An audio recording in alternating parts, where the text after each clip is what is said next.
who were articulating in a letter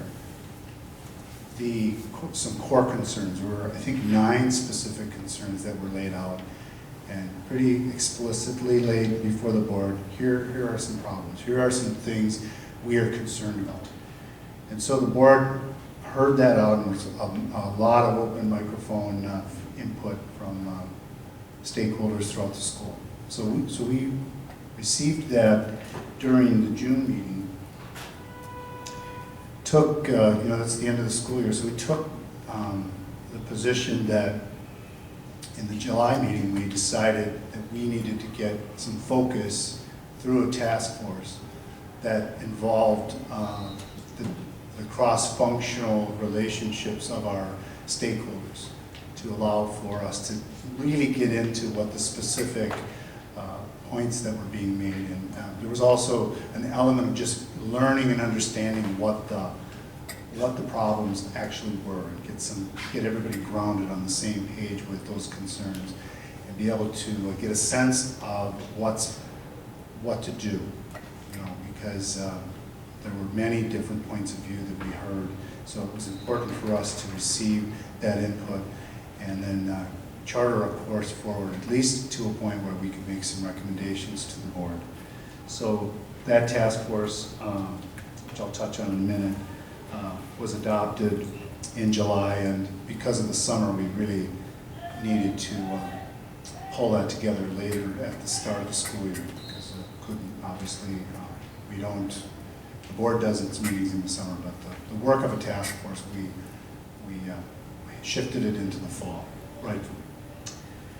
So the task force was charged to identify the underlying contributing factors, as I said, the root causes of particularly the curriculum and steering committee processes that were behind the proposal that we received.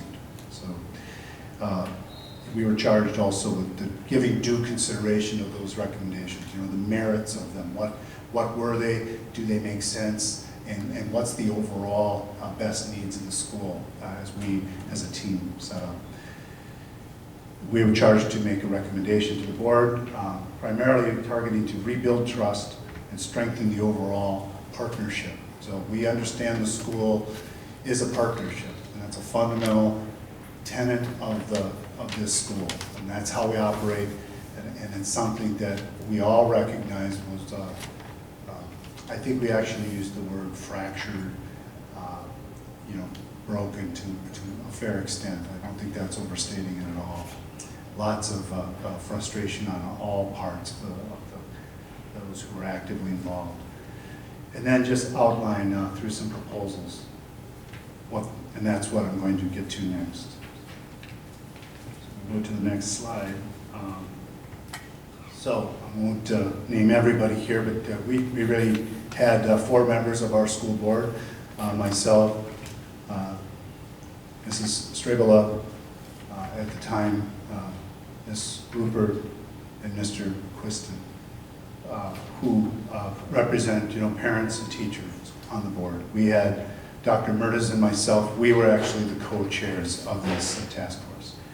And we had Mrs. Arendu and Mr. Nyquist on the representing administration. And then, I guess I am going to name everybody because it's only right. Everybody worked really hard at this. We had Mrs. Berquist, Mrs. Specht, and Mrs. Carrington, who all represented our elementary curriculum and secondary curriculum committees. So that was solid representation of parents. And then the elementary and secondary teachers, we had Mrs. Peltier, Ms. Johnson, and Mr. Schwartzbaum, our secondary teaching staff. So all in all, the board appointed these members, well-rounded group of people from all points of view, with lots of experience in the conflicts, and had input to shape this. So what you're seeing now, and in your handout, are the heart of the recommendations, just jumping right to it.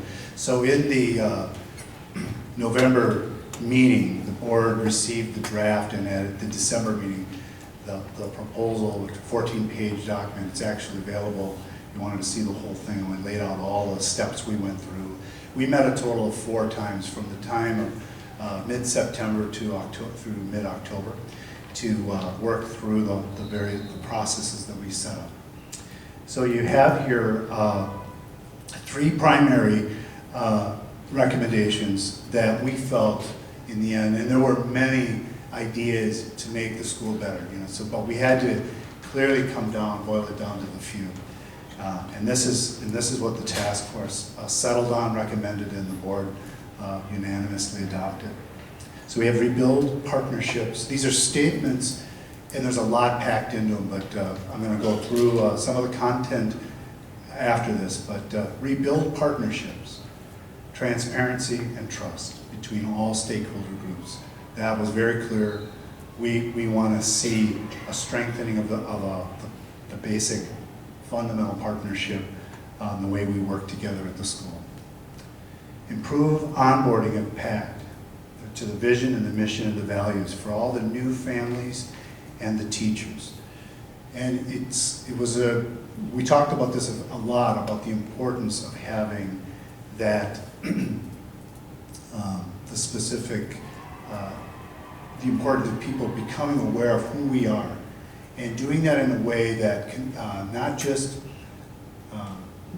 I guess we were looking at the current method and we're seeing, there's a lot of opportunity to strengthen that message and to hit home on the core tenets of our charter and who we are in our identity.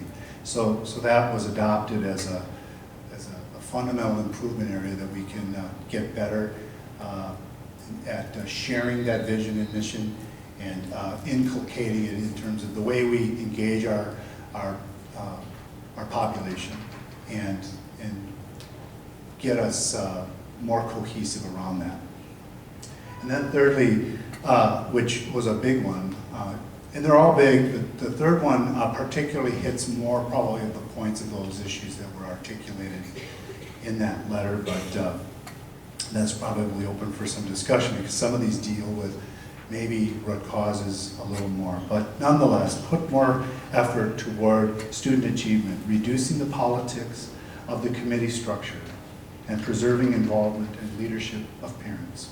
There's a couple of ideas emerging in there that really are important, that the focus, a lot of feeling about the conflicts at the school. If we don't get our arms around that, it's an enormous distraction to the mission of student achievement. I mean, that really is a big issue, and we need to get after the important changes to help get that focus back where it belongs and reduce the distraction in the way we do our work. Reducing the politics of the committee structure. So politics, it's a good thing and it's also a negative thing. When you're dealing with change, you're going to deal with different points of view about the way things should work. And so there's a way to do that, and that speaks to the various processes of introducing change and helping people see the need, the case for change. And so that's clearly didn't go very well, and we've got some things there that we can do better at, and that's what we're going to need to focus on. And then the third piece of that is that involvement and leadership of the parents. Core tenet of the school, parent involvement. And we are unlike most public schools in this regard. It's a core part of who we are, and it's something that we wanted intentionally put in there. And this was unanimously adopted by the task force and the board. So I'm going to I just want to go to the next slide and look at how we approach those statements now. So we went at it with, okay, what are we talking about? How can we articulate the recommendation? And we adopted some questions that we wanted to put answers together. And so the task force really worked through these various questions for each of those 3 that we proposed. Why is this an opportunity for improvement?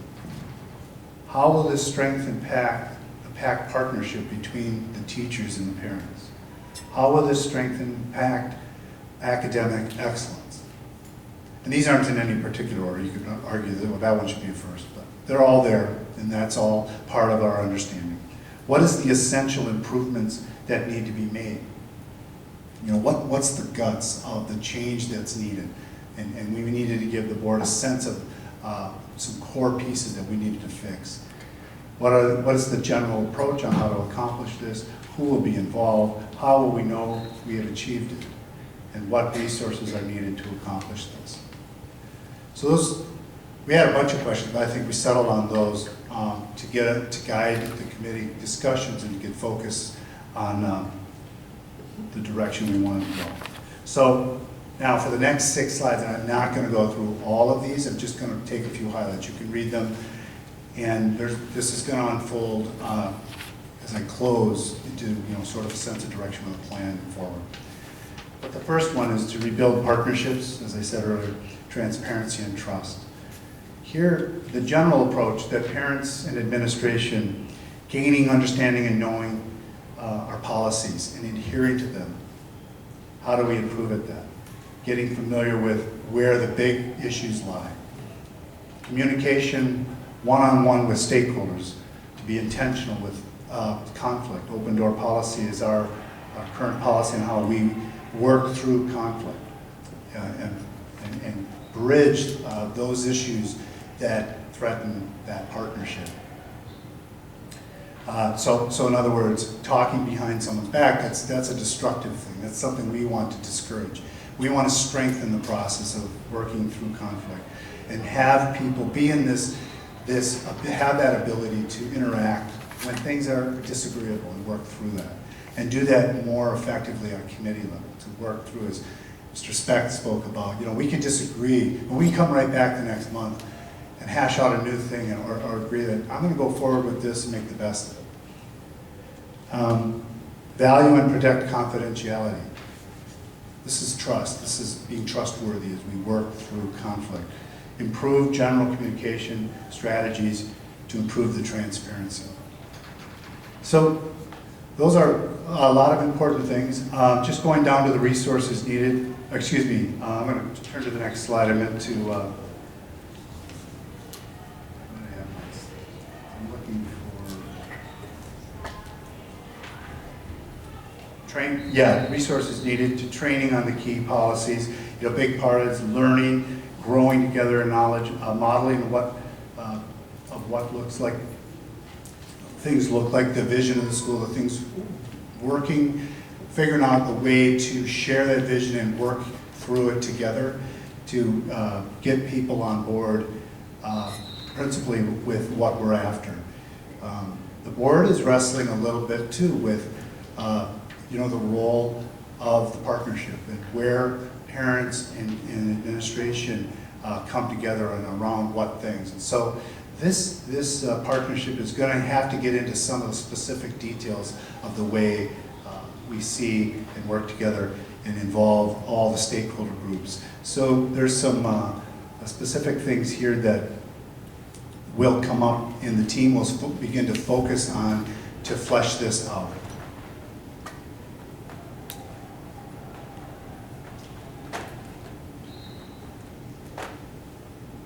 Okay, I'm going to go to number 2, improve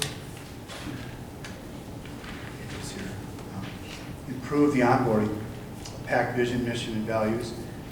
So as I said, this formalized onboarding experience will strengthen the new stakeholder experience and what it's all about. So without a strong onboarding program, stakeholders can't easily live out the mission and vision. I spoke about some of this earlier.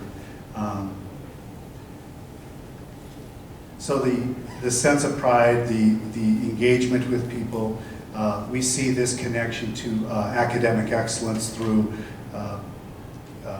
unified alignment to PACT's mission and vision, the buy-in that comes through people understanding and knowing how to get engaged, how to be involved, is naturally going to be part of strengthening the overall performance of the school. The essential improvements to be made here is we want a consistent onboarding message, which invites and encourages and increases alignment, participation, especially in the areas of the greatest identified need. Define the frequency and where to give the message, exactly where and how to deliver the message, and then thirdly, strengthen the accountability for stakeholders to more fully live out our vision, our mission, and the values of the school.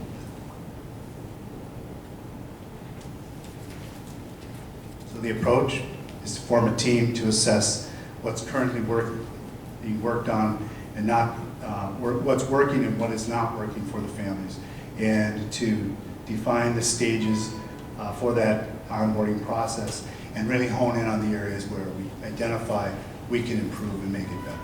And it's all about, again, bringing that cross-functional group with those perspectives and figuring out what's going to work best, and then getting underway with some changes. Moving to the third improvement area, the reducing the politics of the committee structure, or diverting that energy into positive effort towards student achievement, preserving the involvement and leadership of parents. This is a very broad area of concern, and some of the nuts and bolts, if you look under what are the essential improvements that need to be made. My pages are out of order, so I guess I'm on the last slide. Excuse me for jumping around, I'll just be there. So that was establish a clear set of group norms and code of conduct for all committee members to follow. So for example, how a meeting is facilitated with norms and rules, it seems like a really basic thing, but we really recognize that sometimes that structure is really healthy and right. I mean, it's useful and necessary to have everybody honor each other by the way in which we engage around the work we do. The way the committee deliberates, makes decisions, is also something we need to focus on. Consider ways that administration can have more latitude to make some of the decisions where maybe the committee unnecessarily is involved. Strengthening training for all committee leaders and facilitators to have them best equipped to do the work in the role of leadership.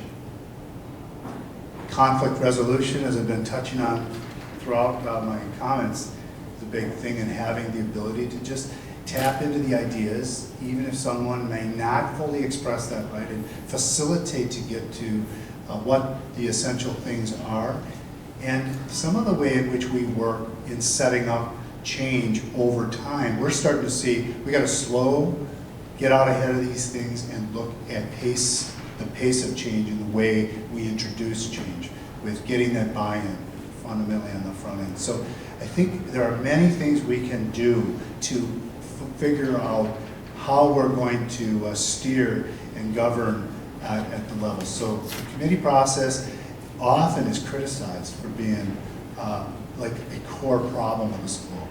But it's also one of these things that has been around the school, makes it very unique, and I think it's been a very effective part of the school. So I think there's really an important recognition to see the benefit and look at the challenges and be willing to dissect those things and take the good and look at opportunities for improving where there's areas for improvement. So what I want to do next is this proposed next step. So this is really what I think, just a clear point I want to make. I don't think this process for many could go fast enough. Change is going to take time, and at the end I'll talk more about that. But what you're seeing here, it's taken a little while to get to the point we are, but we have put together, the board wants to see these steps. The board is seeing these details, we've talked about them. As I said, we approved the plan in December, and so here we are in January, we approved those 3 improvements areas. So here's the proposed direction we will look to adopt in our February meeting here in a few weeks. Form 3 separate school improvement teams, 1 for each of the improvement areas. The team membership will consist of members from all the stakeholder groups, including the board members, who will be advocates of the changes. In other words, shaping those changes and those ideas. We want collaboration, we want broader involvement, especially with those processes where people have been engaged and have ideas, and then inviting people who maybe have never been involved and want to be involved. So kind of a good blend. So the recruiting for these teams to engage more parents and staff is a big part of that, and being able to put together the kinds of ideas that we can work to implement in the short and long run. These, we want to see things underway during February, if that's possible, to at least get things launched. The teams, each team to identify and recommend the first phase of improvements, so those that are due, that we want to see implemented as soon as possible by the end of the school year, and then follow that by looking longer term. So give the attention immediately to frame up what those changes that would help the most and get some things in motion and implemented where we can start to gauge the impact of those. And these things aren't in stone. Changes can be made easily and adapted to what we see and learn as we move through the phases of change and how well and effective they do what we intend. Board then would have in its subsequent meetings through the course of the spring and into next year ongoing guidance, direction to adopt the changes, to make sure these aren't all changes that the board has to adopt. I guess I want to be clear about that, just to make sure there's oversight to how well it's going. Because if we get the board membership at these teams spread around, then naturally the buy-in is there and the board will continue to gauge how well the progress is going.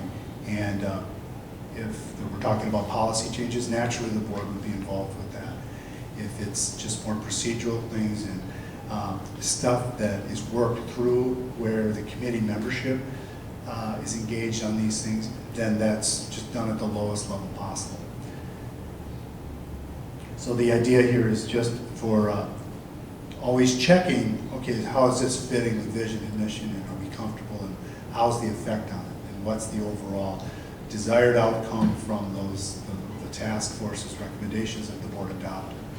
So that's the general idea, and then February, want to crystallize this, get more discussion going at our next meeting, and then lock it down and go with it and tweak it as we go. That's basically what I'm proposing for consideration to the board for us to discuss next at our next meeting.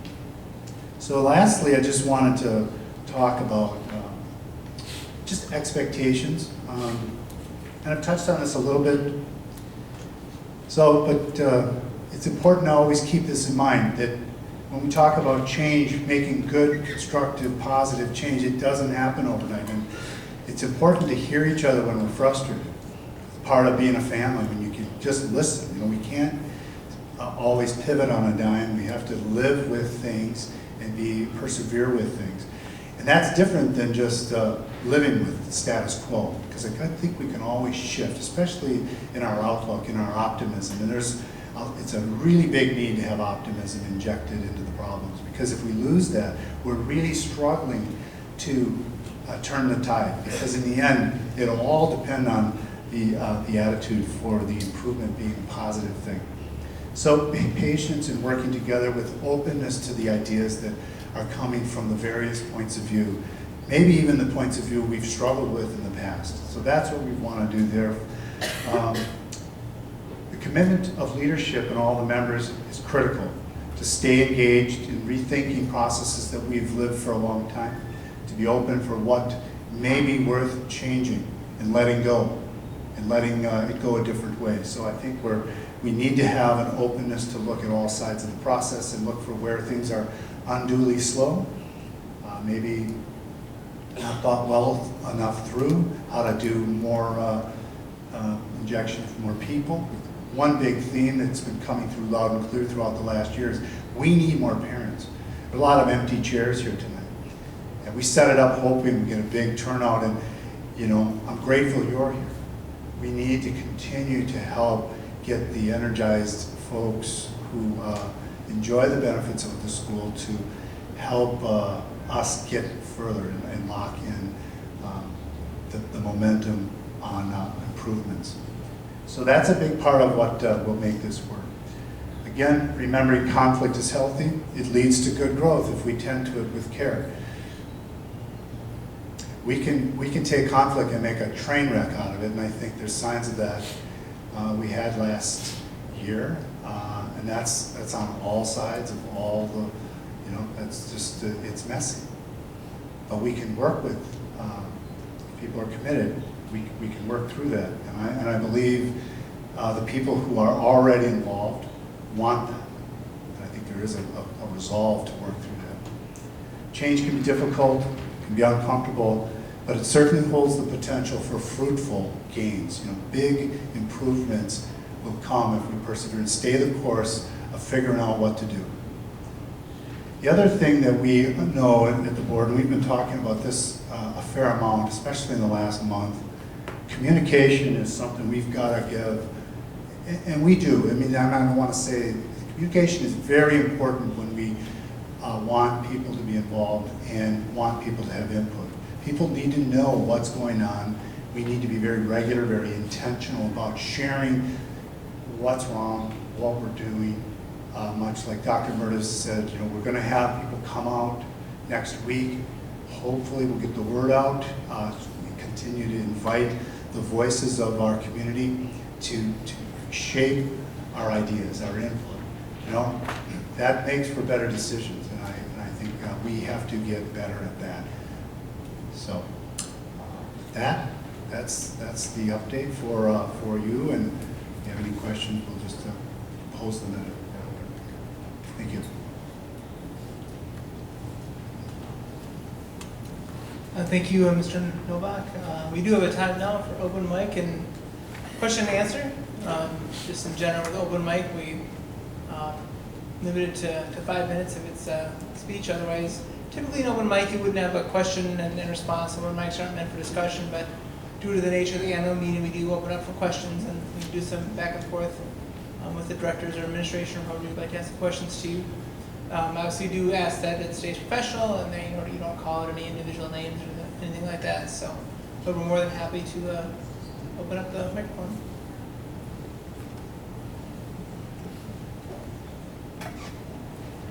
I had a couple of questions that were specific to a variety of people sharing. So, hello, who are you? Oh, sorry. I'm Allison Novak.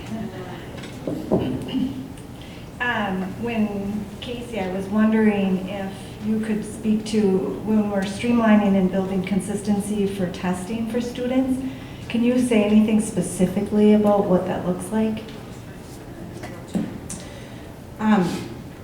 So our students take 2 different sets of tests. They take NWA MAP tests, and that's 1st grade to 12th grade, and then MCAs, which are 3rd grade, 9th grade doesn't take them. The set of instructions that our teachers are given with those were very different. So the NWA testing was a little more lax. MCA testing is highly regulated. The teachers have to take certain test training before they can administer that test, and that comes through the state. So just for the sake of our kids, we just made the same guidelines for MCA testing for NWA testing. So things specific to if a child has to leave to go to the bathroom, they put their note paper in front of their screen. So it's the same when they're taking the MAP test or the MCA test. And also through MCA testing, the students are supposed to work through the test taking notes or using notebook paper to help them get through the test.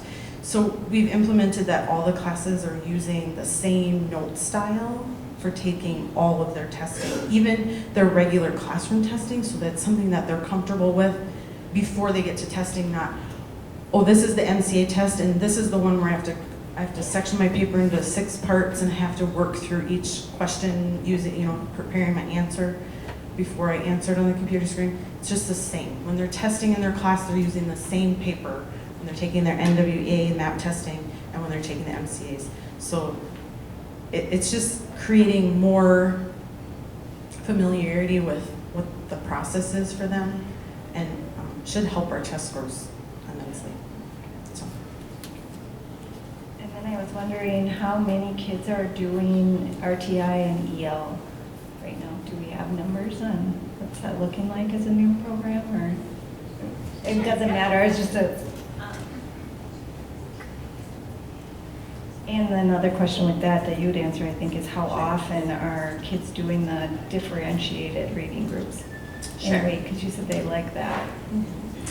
So in our RTI program at the beginning of the year, in grades 3 and 5, about 50% of our students were receiving RTI services. In the grades 4 and 6, it was about 1/3 of our students receiving RTI services. We're still at a higher percentage than we would like, but we have had a number of students in each grade exit the program. Regarding EL, earlier this year we had 28 students that qualified to receive services. Currently 21 of them are receiving services. Their parents have decided to have them receive services. 21. Yep. And then regarding guided reading, it varies based on the grade level. But I would say the vast majority of elementary teachers are doing guided reading, differentiated instruction every day. And typically they try and meet with the students that are struggling more frequently than with the students that are exceeding expectations, because they might be able to do some more independent work and check in with the teacher at that basis. But most of them are doing it on a daily basis during language arts time. One more question on professional development. Are there any examples of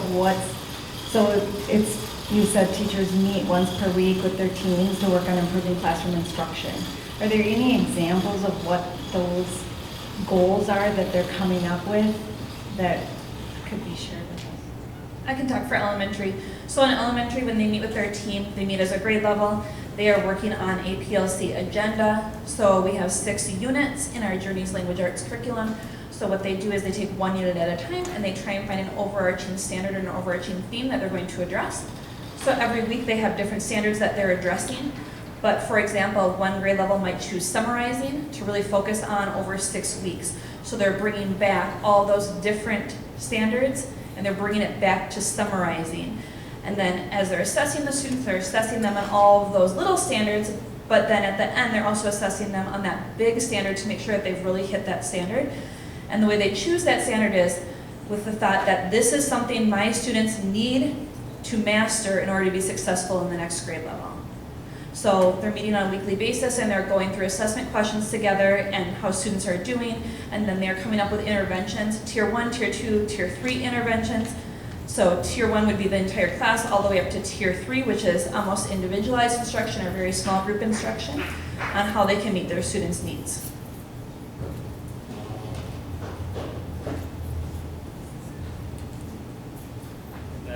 For secondary, they meet with their subject areas, so their goals can kind of vary vastly because we have music, we have a science group, and language arts and so on. But just as an example, language arts had a goal to improve their vocabulary comprehension, so they worked on that. They both teach vocabulary, but they do it for different grades, so they talked about how they were going about instructing students on that. They spent some time working on different strategies and even things like flashcards and visuals that they could use with their vocabulary instruction. And they actually saw quite a large amount of improvement in their vocab scores over those 8 weeks. So they each pick an area and they work on it and try to find ways to improve. And then the cool thing is they save it. It's on the Google Drive. They have that checklist that's very similar to the elementary.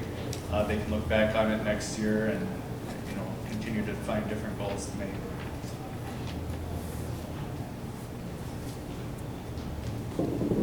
Not made for short people. I just have 2 questions. The one on the school improvement task force report where it says form 3 separate school improvement teams, 1 for each improvement area. Who is that going to be made up of? Like those different? So as I say in that bullet point, we'll have some board members, the members who were on the task force itself that I showed. Yeah. I've invited many of them already. I've got more work, as I said, the recruiting effort is underway.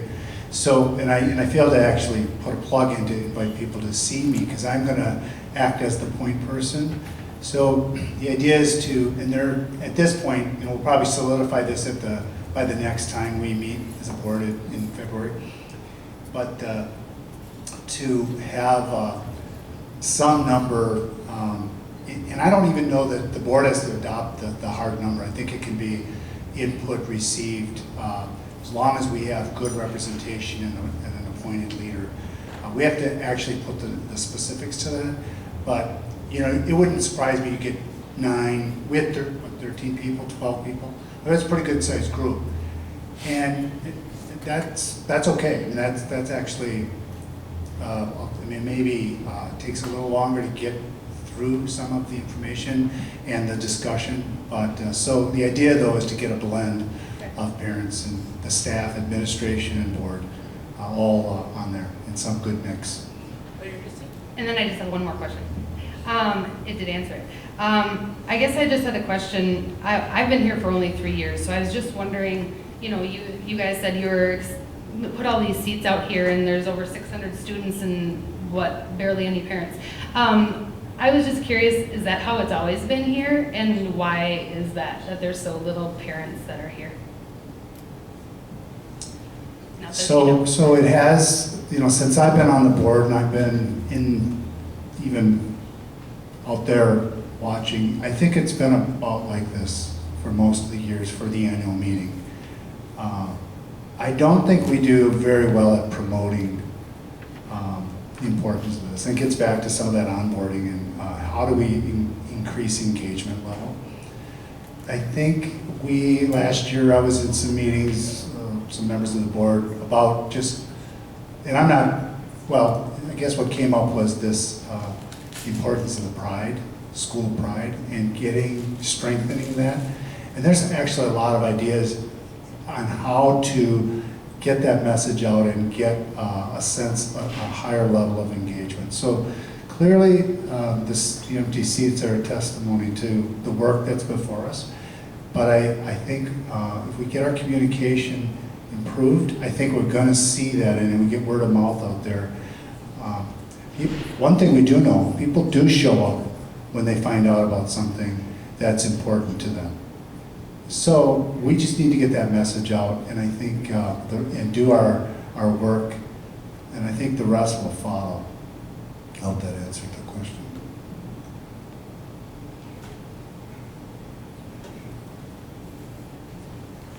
Well, if you could state your name. Sure. My name's Matt Moran.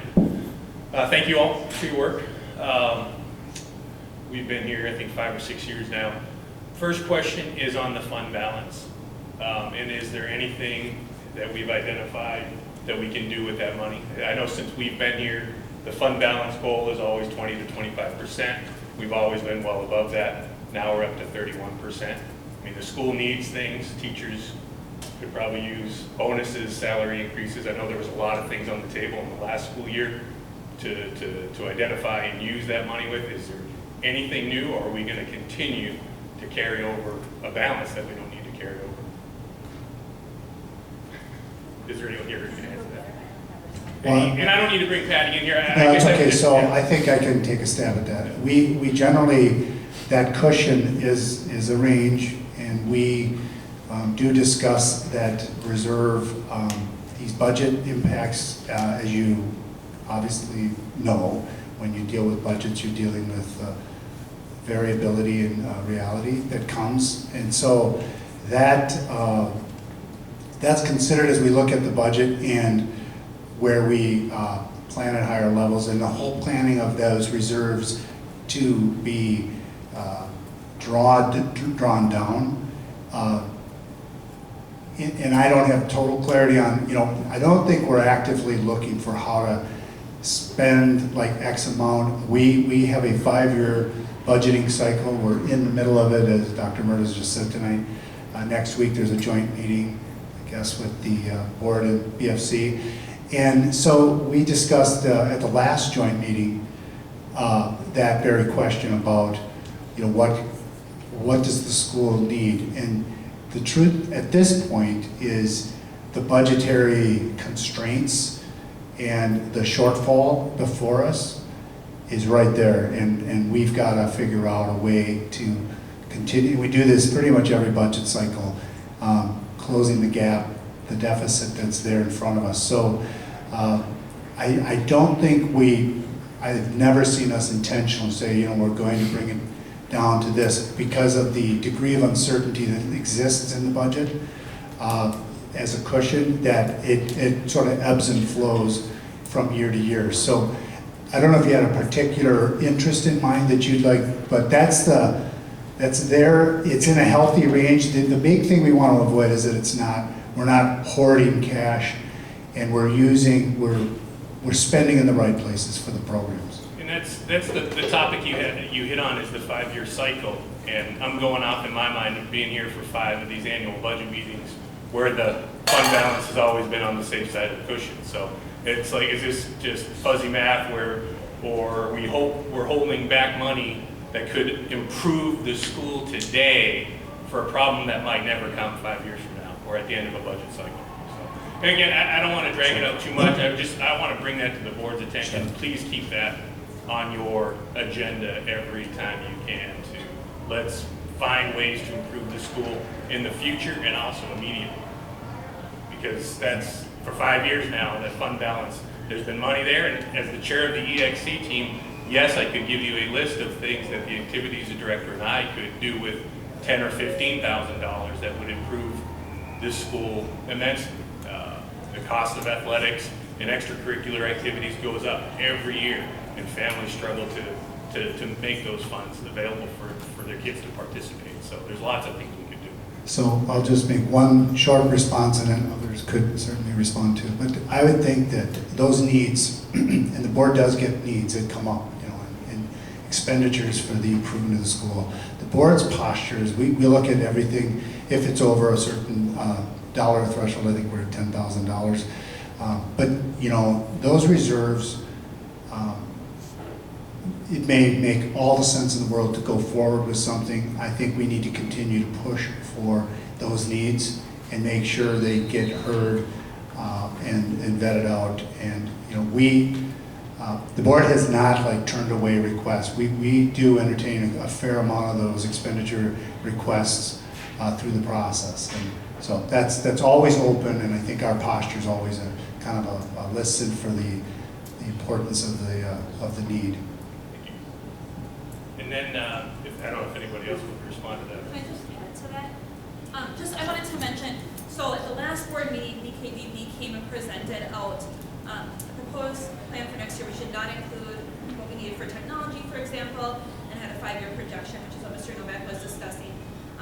Just to make you aware, the board did ask us as administration to come up with ways that we could increase revenue or decrease expenditures and bring those suggestions to the committees or to the board. And one question for curriculum-based stuff. Is there been a change to the gifted and talented program? Does that exist, or is it more, I think you mentioned like independent learning type activities. Is there anybody who can address that for us?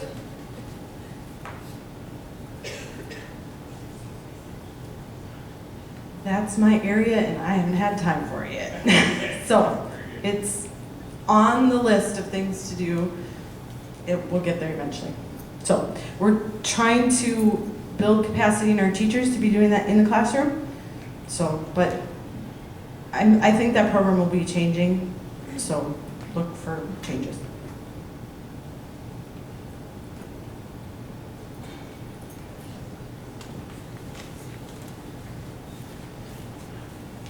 Hi, I'm Deanna Kappas. We're in our 3rd full year here. Comment and then a question for Josh. I love PACT. I love the parents. I love the children. I love the teachers. And I want the Alliance to continue. So I'm looking forward to Monday night. I'm thankful you're here, and I want to see more people here next year, and I want to see people here on Monday, and I'm going to do everything I can to get people here on Monday. Not that I can do a lot, but the single grade advisory that's going away next year, isn't that where they're doing the 7 Habits book? And what it will happen to that? I'm just curious. Tucker doesn't like it, but I like that he's doing it. So 7 Habits for Life, it's a book that helps teens develop principle of 7 habits to be effective. And it is something that we have in our single grade advisory. It's once every week, 15 minutes. We receive feedback from teachers, parents and students that it's kind of difficult to really delve into that in that 15-minute time period. So obviously without it being in single grade advisory right now, it is in limbo. So there's a couple of options. It could be something that goes into a language arts curriculum. It could be something that would become one of the quarter-long classes. It could go away. We have to discuss that and decide in committees as to what we do with that.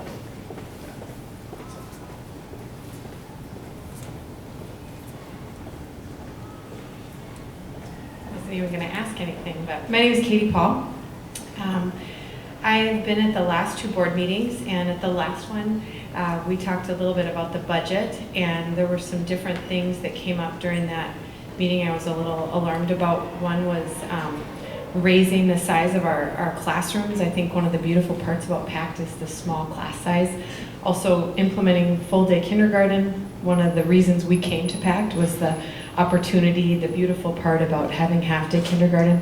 I would love to know what are the ways that we are looking at to increase revenue, just kind of going off of the budget question. Sorry. So there was, first of all, I want to address, there was a question about the fund balance. Did somebody want to read? Oh, shucks, sorry. Okay, do you remember what the question was? So the question was, are we intentionally looking at that fund balance to do more things to benefit the school? If we're above we're in the heavy end of the range, and we're maybe looked upon as potentially hoarding cash, Right. Can we intentionally go more aggressively in bringing that down? That was the question. Okay, I apologize for that I wasn't here. I was, sorry. Anyway, sooner. Did get the text sooner. The fund balance, so we have 2.2 million. So, it looks like, and we do have good cash flow. It really, our fund balance needs to be on a minimum of 1.5. So it's not like we have this huge excess of cash, but we're healthy, which is a good thing to be. The thing about spending our fund balance is we have to have, and this work is a little bit complicated, but we have to have a 1.1 ratio of expenditures to revenues, which means we can't sit here and use our fund balance for daily operating costs, like raising teacher salaries or even buying extra, curriculum or things like that. It can be used to dip into one-time expenditure for some capital projects, but we also have a building fund for that. So those are things we can use it for. So I don't know, does that answer the question appropriately enough? Okay, and then to address yours, Katie, and people get kind of riled up about this every time, but we're not saying we're raising class sizes. What we're saying is we have to look at what we can do. And I've said this for 14 years. That's why I was kind of emphasizing how long I've been here, because we've had the same discussion for a lot of years. What we didn't understand is, what a lot of you that, especially that are newer here, and Deb can testify to this, but there was several years ago when they were withholding revenue at the state level where we had to really hang on to cash because we didn't have a lot of money. And at that time, we took a lot of measures to get us in a really healthy place. So we're in a really healthy place, so that's good. And at the same time, we want to have competitive salaries. That's good. We want to have the latest technology. That's awesome. We want to have great facilities. That's awesome. These are all great goals. What we have to look at is we also want small class sizes and a family-sized school. And I see you nodding your head. These are all great. They are kind of at odds with each other. Our revenue is generated, 95% of our revenue is generated through the students in the seats, right? That's how we get our money. We have small class sizes, which means we make other sacrifices. If we want to have other things, the latest technology, bigger facilities, a weight room, whatever it might be, then we have to increase revenue. Yet we can look at grants. That's great if we have a parent who's out there who does a great job of grant writing, but those are like one-time sources of revenue. So if we want to have these things that are continued, like if we increase salaries, those are year after year after year that hit our budget, okay? If we want some other things, latest technology, that gets expensive. These things are all really good. That's nothing wrong with it. So we have to have this conversation around, do we want small class sizes in our family size school, or do we want the latest in some other things? Because we can't have both. We have to make certain sacrifices on one end of the equation or the other. And so we're not saying we're gonna just go increase class sizes. That's a broader discussion, but sometimes I don't think over the 14 years I've said this, that it's always getting through to people that I haven't changed my tune. Have I changed my tune, Judy? Yep, I have not. And so I think, I love the size of PACT. I love this, you know, that's why I've graduated 3 from here. I have a 4th in there. That's one of the things I love about PACT. And I've made those choices to keep my kids here in order to have the smaller class sizes, and sometimes we forego certain other choices. So that's kind of where we've been at, we're still at, we're in a healthy place, but we can't have it all. And if we want more, we have to be willing to increase class sizes. So does that answer that question? What is it? Are there other ways that you're looking to increase revenue? Well, that's what I said. Grant writing is one, okay? But again, that's a one-time source of revenue. There's not a lot of options available to us outside of that, Katie. I mean, we can do fundraisers. Fundraisers only bring in so much money, and they're for a specific thing. If we want to have a huge fundraiser to buy more computers, some parent can spearhead that. But those are kind of, our options are limited. Like I said, 95% of our revenue, and you'll find this with any, you know, district. I mean, you know, charter schools are a little bit at a disadvantage because we don't have the opportunity to do bonding. Or bonding, what am I talking about? Levies, thank you. Just trying to think of the right word. And we get a little bit less in some of that money from the state. So we get less per student than a traditional public school, and we have less options available to us. So we can't do a levy because we don't get that money in here. So whilst other school can do that, our options are very, very, very limited. So anyway.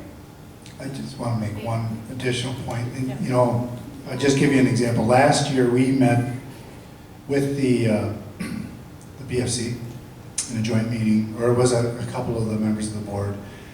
And on a particular year, you know, we approached the gap with sort of some sensible adjustments. We made some spot ads in some classes and actually had conversation around some positions we added for a particular purpose, you know. So we have some payroll earmarked for designated purposes that maybe we can phase out. And I remember just looking at opportunities where we can conserve or cut where it's smart, you know, where it makes sense for the needs of the school. And I think we always have, just like when you manage your personal budget, we have to be sensitive to, okay, what's our need? And be willing to, for the sake of the effectiveness of the school, could be some very straightforward decisions that free up funds and transition us into a leaner organization and some of our expenses. And, you know, I'm not saying these are huge, like, piles of money, but all of it adds up, and we owe it to our stakeholders to look at our expense side very heavily. And I just had a